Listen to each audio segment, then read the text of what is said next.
ইমাম বুখারীর আদাবুল মুফরাদের 648 নম্বর হাদিস। এই হাদিস শরীফে আছে আন্নান নবী সাল্লাল্লাহু আলাইহি ওয়াসাল্লাম রাকাল মিম্বার, রাসূল পাক সাল্লাল্লাহু আলাইহি ওয়াসাল্লাম একদিন এই মিম্বরের মধ্যে আরোহণ করলেন। মিম্বরের 1 2 3 তিনটা তাক আছে। রাসূলুল্লাহ সাল্লাল্লাহু আলাইহি ওয়াসাল্লাম একদিন আন্নান নবী সাল্লাল্লাহু আলাইহি ওয়াসাল্লাম রাকাল মিম্বার, মিম্বারের মধ্যে আরোহণ করলেন। ফালাম্মা রাকাত দারজাতাল উলা ক্বালা আমিন। রাসূলুল্লাহ সাল্লাল্লাহু আলাইহি ওয়াসাল্লাম যখন এই মিম্বরে প্রথম তাকে প্রথম স্টেপে যখন পদার্পণ করেছেন তখন তিনি আমিন বলেছেন। আমিন। সুম্মা রাকাত সানিয়াতা ফাক্বালা আমিন। আবার যখন দ্বিতীয় তাকের মধ্যে দ্বিতীয় স্টেপের মধ্যে যখন আরোহণ করলেন তখন তিনি আমিন বলেছেন।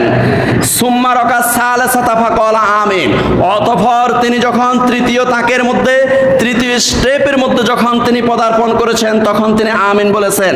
ফাকালু ইয়া রাসূলুল্লাহ সাল্লাল্লাহু আলাইহি ওয়াসাল্লাম সামি'নাকা তাকুলু আমিন সালাসা মাররাতিন।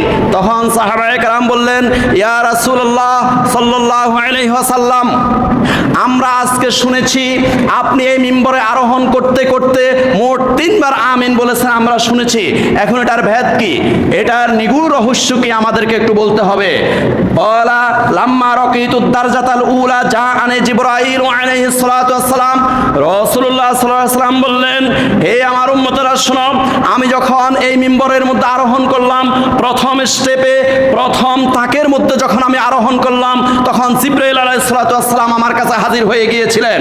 ফাকালা শাকিয়া আব্দুন, জিবরাইল আলাইহিস সালাম বললেন, সেই ব্যক্তির উপর আল্লাহর লানত, সেই ব্যক্তির উপর আল্লাহর গজব, সেই ব্যক্তি ধ্বংস হোক, সেই ব্যক্তি নিফাত যাক আদরাকা রমাদানা ফানসালাখা মিনহু।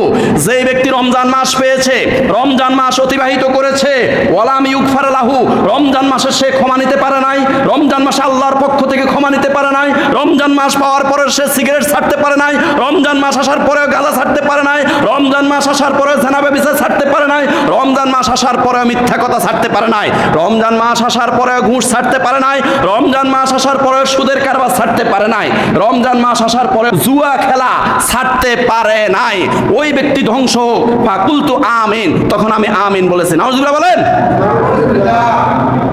আল্লাহু আকবার।